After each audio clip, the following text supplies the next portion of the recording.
Day 15 of the Lindsay Clancy trial, and I am seriously questioning the Commonwealth's methodology here. Now, I understand how cross-examination works, don't get me wrong, I get the end goal. They are looking for weaknesses, inconsistencies, and credibility issues, but the methods that were used today left a lot to be desired. Now, if you haven't seen my first recap of this morning's testimony with Susan Clancy, that's Patrick Clancy's mom, please feel free to check that out. That's a separate video. We are going to get into the defense's expert witnesses and all of the good and bad of the cross-examination that we witnessed today. Let's begin.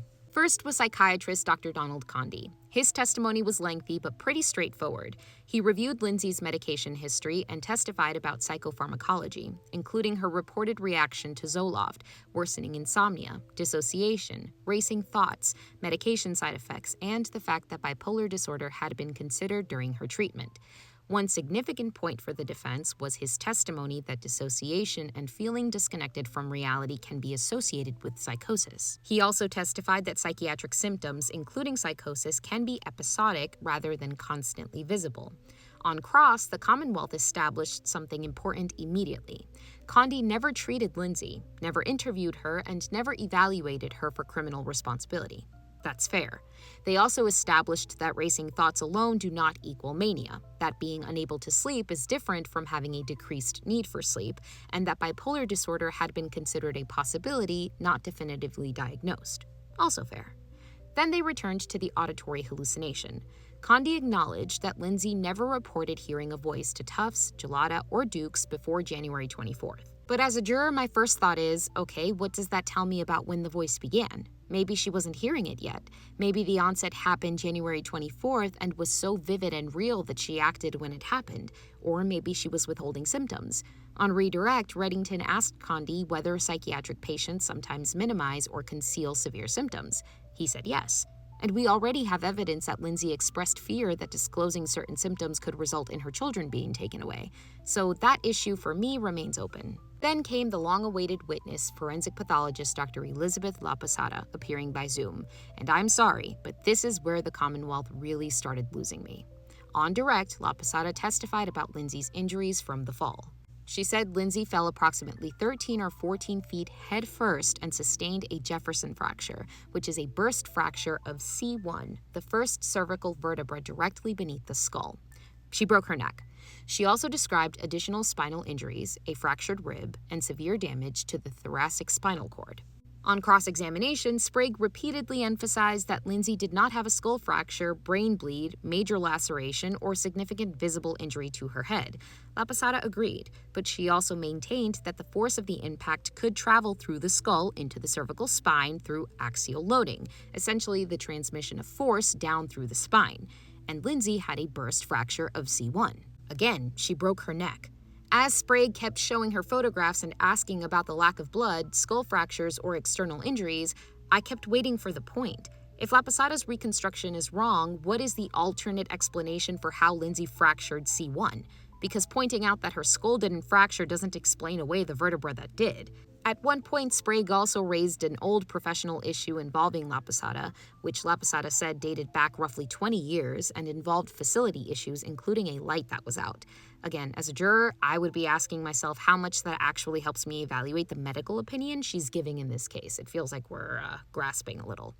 Then Laposata answered something I have personally wondered about throughout this trial. Lindsay's core body temperature when she reached the hospital was approximately 82 degrees. Laposata explained that Lindsay had been lying on frozen ground in temperatures around 30 degrees with no sunlight, wearing wet indoor clothing. And most importantly, she testified that Lindsay's thoracic spinal cord injury impaired her body's ability to regulate temperature below that level of that injury. I feel like that finally gave me a physiological explanation for how her temperature became so dangerously low. Again, I know that to me, a layperson, it still feels like extremely low, but I trust this particular witness. I've seen her testify in other trials, and so for me, her explanation seems solid. Then we get into the strangulation evidence. Laposata testified about how quickly the children could have become unconscious and how continued compression would ultimately cause death. The Commonwealth then confronted her with testimony she gave years ago in another case involving 8-year-old Camden Fry, who was manually strangled by his mother. And yes, if I'm sitting on this jury, I would immediately clock the fact that Camden was older than all 3 Clancy children.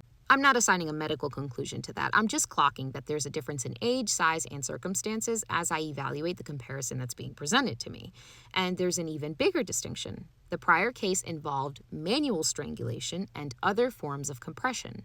The Clancy case involves ligature strangulation with elastic resistance bands. Sprague kept coming back to, but there was sustained pressure, sustained pressure, sustained pressure, right? And Laposata agreed every time that sustained pressure was necessary. What she was trying to explain was that sustained pressure does not necessarily mean somebody has to continuously stand there pulling on the ligature. Her testimony was that an elastic resistance band wrapped tightly several times around the neck could maintain that compression after the child became unconscious. Then Sprague pulled out one of the resistance bands. She wrapped it around itself, released it onto the desk, and showed that it came apart. And that demonstration seemed useless. There was no neck, there was no tension, there wasn't several tight wraps around anything. So again, what are you trying to show the jury? You're challenging whether that particular band could maintain enough pressure? Challenge the elasticity, challenge the physics, challenge Laposata's interpretation of the marks on the children's necks? You could do all of that, but showing me a loosely wrapped resistance band falls apart when you drop it onto a desk does not refute what the medical expert just testified she observed in the medical records. And then came the final witness of the day, Dr. Paul Zeisel. I'm saving his full testimony for tomorrow because Reddington hasn't finished his direct examination yet. But emotionally, this was probably the most impactful testimony of the afternoon. Zeisel was present shortly after the killings when Lindsay spoke to Patrick on speakerphone. And according to Zeisel, Lindsay said a male voice ordered her to kill her children and then kill herself. That word is very weighty in comparison to prior testimony. It's the first time I remember hearing this in the trial, where the alleged voice wasn't simply described as suggesting something or telling her something. Zeisel testified that Lindsay said she was ordered, that she essentially felt she had no choice to kill the children and then herself. And he adamantly denied ever suggesting that explanation to her.